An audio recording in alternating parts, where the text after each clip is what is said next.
سلام بچه‌ها، دوباره اومدیم با یه کار خیلی جدید و تمیز.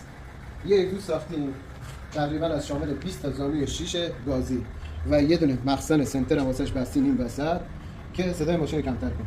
ببین ورودی ماشین میشه این از اینجا اینطوری خم برداشته اومده تا اینجا، اینا میشه تو خروجیش، یعنی ورودی خروجی که از اینجا در میاد قشنگ. ببین تا بودیمش خوشگل درستش کرد. بریم ببندیم تست صداش چی میگه.